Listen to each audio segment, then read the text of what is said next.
After the Chicago Bears traded Roquan Smith to the Baltimore Ravens, it was easy to think that this team was selling. Then the Tuesday NFL trade deadline came around, and lo and behold, they give up a second-round pick for Pittsburgh Steelers receiver Chase Claypool that many thought was headed to a contending team. And maybe the Bears think they are that. Joining me now from Locked On Bears, Lorin Cox. Lorin, I know you don't think that they think that, but why make this move if you're the Bears?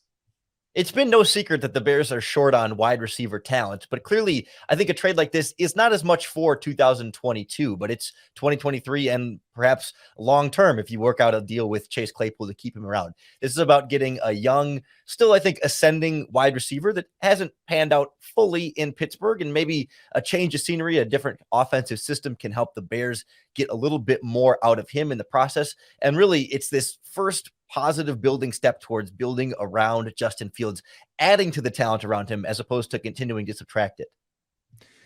How much do you think the last 2 weeks played into a move like this? They go out and they beat the Patriots. They score 33 points. And then last week against Dallas, I don't want to say they hung in that game, but they at least made it interesting at times. They put up 29 points, and Justin Fields, in an offense that is now featuring his legs a little bit more, seems to have found some rhythm, found some confidence. Do you think this is different if the last 2 weeks are sort of more of the same with what we saw from Justin Fields, where it's like, okay, it's a slog to get to 150 yards passing?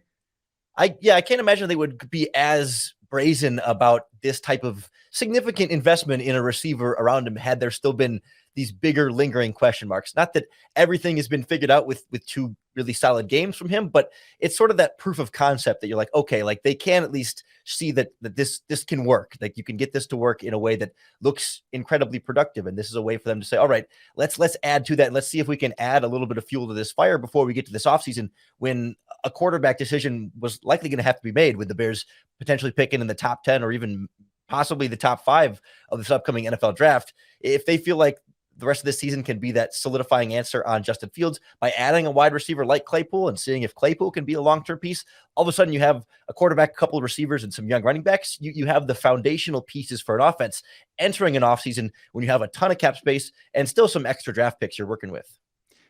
This will be framed as a trade that the Bears made that was basically Chase Claypool for Roquan Smith, and then that extra 5th rounder in there. And from that standpoint, you go, okay, well, you've got an all-pro linebacker and you've got a nice young receiver. That value doesn't quite seem to add up. The difference, of course, is Roquan Smith does not catch passes from Justin Fields, who the team had previously, although a different administration invested significant assets into. And you have to pay Roquan Smith like now. And if that was not all enough, this is a guy who wanted out in the summer. And so you're moving on from a disgruntled player to get Claypool in. Does Claypool have to be a long-term piece for this to make sense? Or can sort of helping the Justin Fields evaluation process be enough to justify this for a team that has the extra pick now?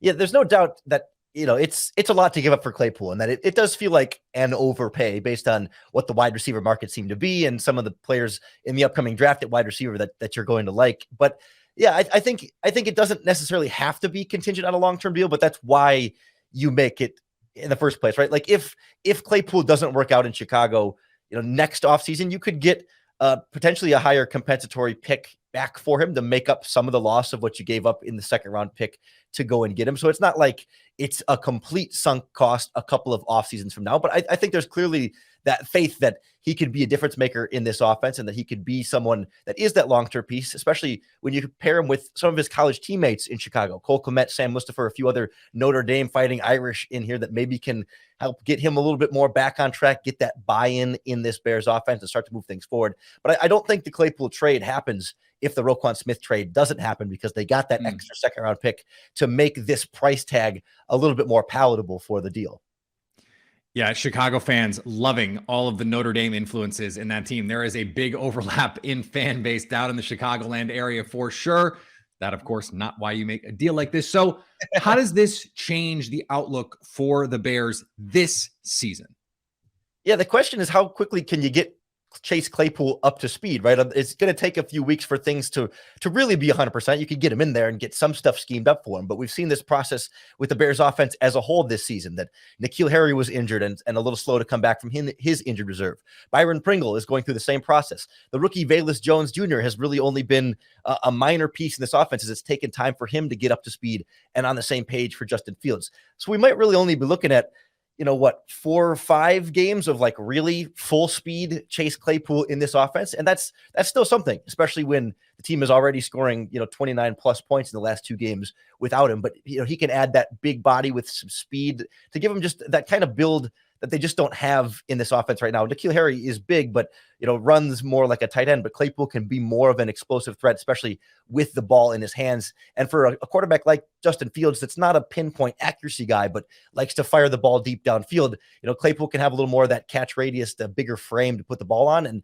maybe that can help jumpstart some of the things Justin Fields wants to do in the passing game, in addition to the success the Bears have had on the ground.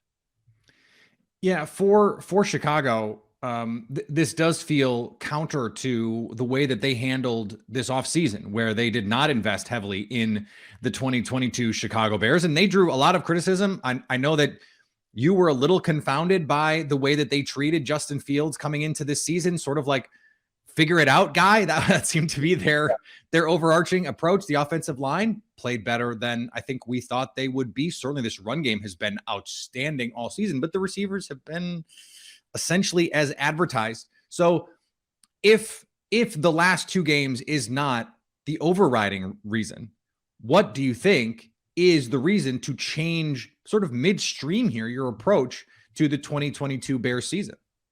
I think the approach has always been, tear down as much as possible down to the studs and start to build back up. And when you trade Robert Quinn and Roquan Smith, that's pretty much all you had to tear down. There wasn't much left tearing down you could do. I mean, there's speculation about David Montgomery or even Eddie Jackson, but like Roquan Smith and Robert Quinn were kind of the 2 guys who were expected to really not be back. And so now that the tear down has been complete, there's not much left to tear down. It's more about building up. And so I really think the Claypool thing, yes, it happens at the trade deadline this season, but it's so much more about next season and beyond, that it's just sort of getting a head start on using those draft picks and cap space that you're going to have this offseason, using it now to start that rebuilding process and that building back up process in the future.